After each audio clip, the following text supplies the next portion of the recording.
Oo nga, alam ko na yun, tol. Alam ko na sa panahon ngayon, talagang ganyan. Mga patotoong buhay. Wala tayong magagawa. Alam ko namang idol mo ko. Alam ko idol mo ko. Yung pananamit ko, yung pananalita ko, paano ako gumalaw. Ginagaya mo. Wala namang sa akin kaso yun eh. Asus, lahat na lang ng tao, halos ganun lang ginagawa. Pero bakit naman ganun, tol? Alam mo yung pinakamasakit, hindi ko matanggap. Isa lang naman yun eh. Alam mo na yun sa sarili mo. Pero dahil nga sige, kinakausap kita ngayon. Sana naman, baguhin mo. Ayoko naman ng ganyan. Ito, sabihin ko na sa'yo.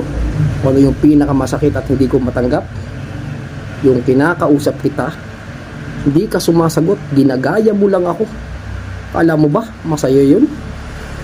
Bahala ka na dyan.